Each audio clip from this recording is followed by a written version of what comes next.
오늘은 웬디 강철 좀비 부대.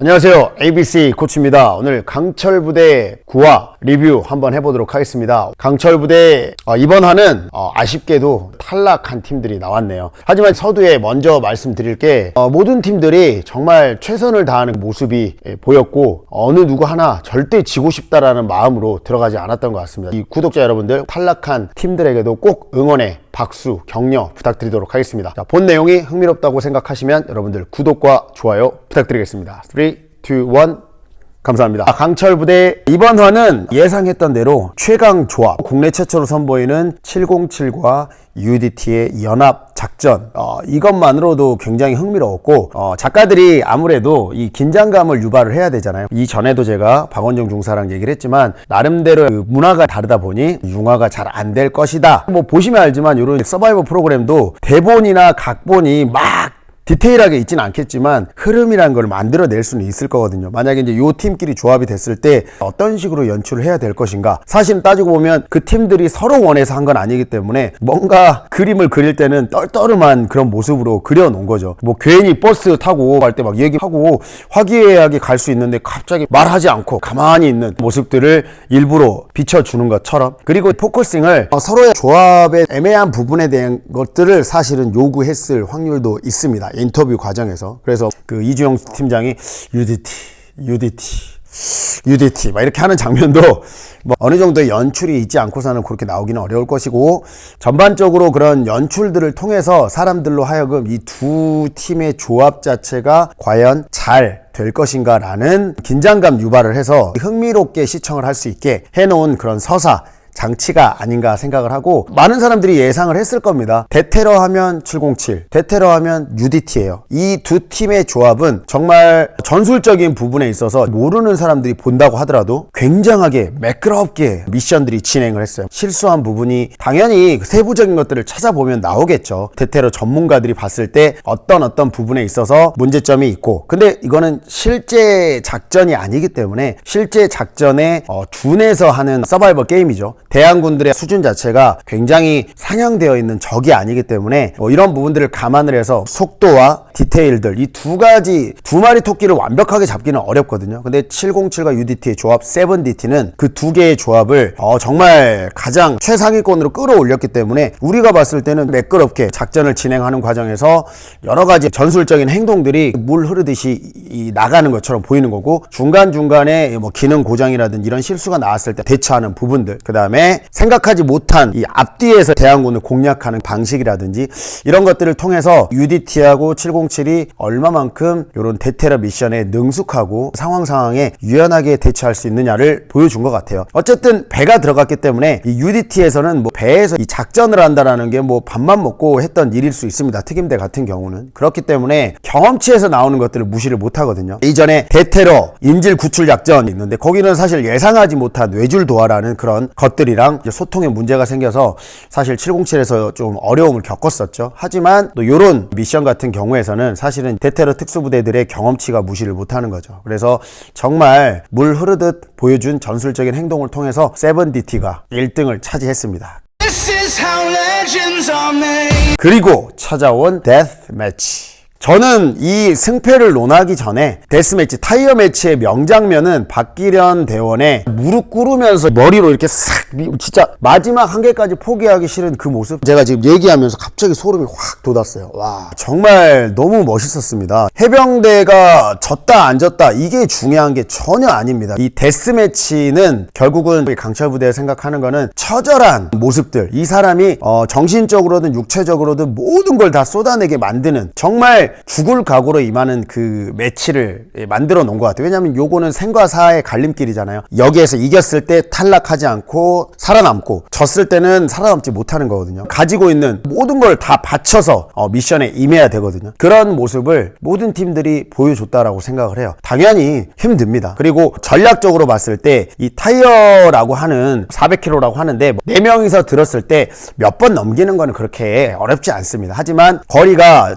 얼추 봐도 몇백 미터는 됩니다. 정확하게 몇백 미터라고 할 수는 없겠지만 최소 200m 이상은 돼 보였고요. 이게 플립을 했을 때 몇백 번을 한 100번 이상을 한다라는 거거든요. 한 명씩. 그랬을 때 에너지 시스템에 대한 이해를 좀 잘해 보시면 될 건데 그게 한 5분 만에 끝날 수 있는 미션이 아니거든요. 절대. 그 거리만 봐도 그렇습니다. 그러면 넘어가는 시간이라든지 페이스라든지 이런 걸 계산을 해서 해당하는 그런 시간대에 맞는 에너지를 운용을 해야 돼요. 근데 제가 봤을 때는 해병대는 초반에 굉장히 서둘렀잖아요. 사트도 그랬고 둘이 경쟁하듯이 하자. 근데 경쟁을 하더라도 페이스라는 게 있습니다. 예를 들어서 육상에서 100m 달리기를 할 때의 스타트 속도와 10km 달리기를 할 때 스타트 속도가 달라요. 100m는 사활을 걸어야 되죠. 근데 10km 달리기를 할 때는 처음이 중요한 게 아니라 이 페이스를 유지해서 마지막에 막판 스퍼트를 하면서 내가 얼마만큼 내 페이스를 유지해서 가느냐거든요. 에너지 시스템에 대한 이해가 있어야 돼요. 그렇기 때문에 딱 봐도 저 거리는 최소 10분 이상이다. 15분 이상이다. 이런 계산을 해야 되고 그러면 15분 이상 이 동작을 계속했을 때 맞는 에너지를 써야 되거든요. 속도랑 페이스를 잡아야 돼요. 근데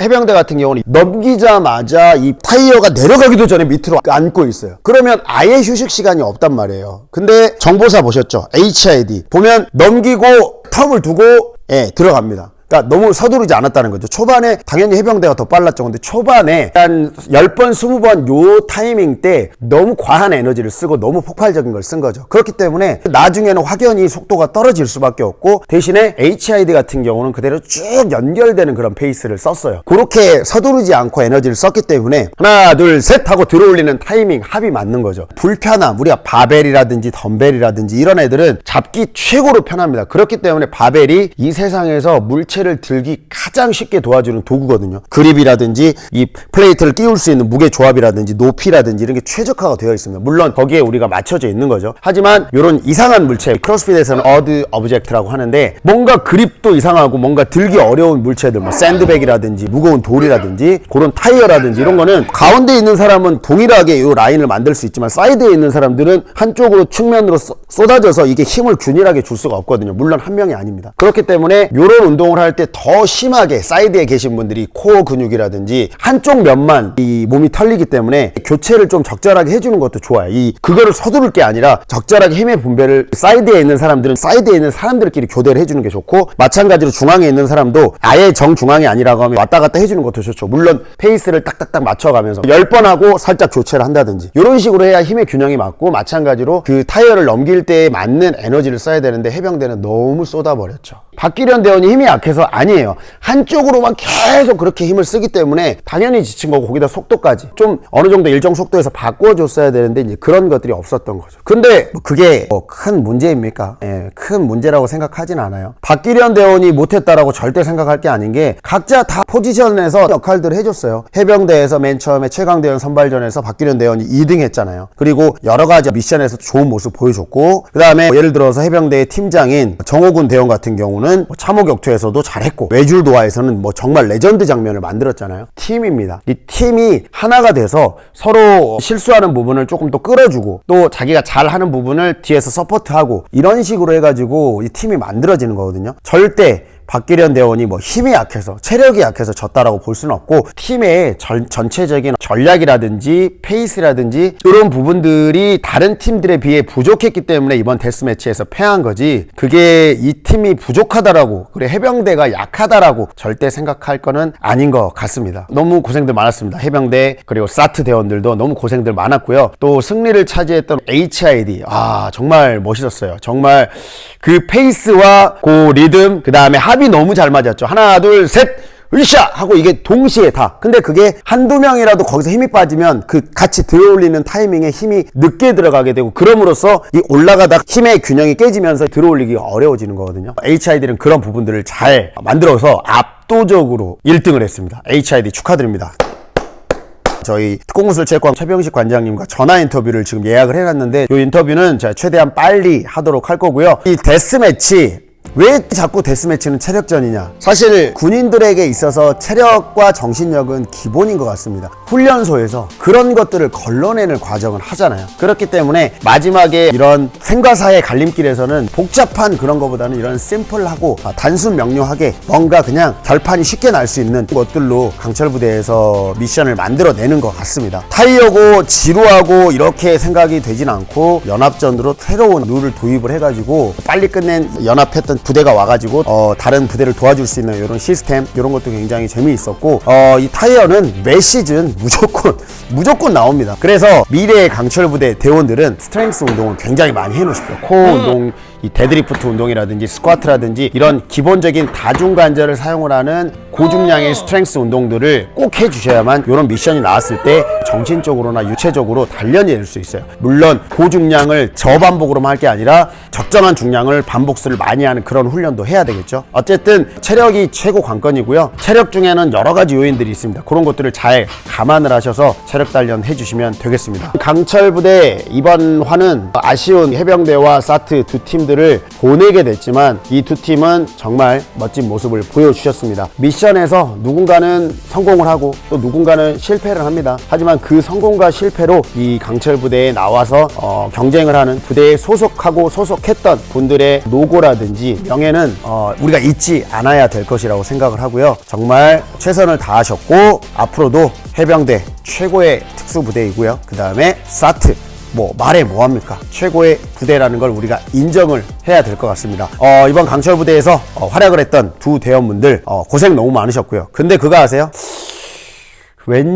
왠지 좀비 부대에 한번 할 것 같다. 강철 좀비 부대에 재림이 나올 것 같습니다. 한번 모을 것 같아요. Why?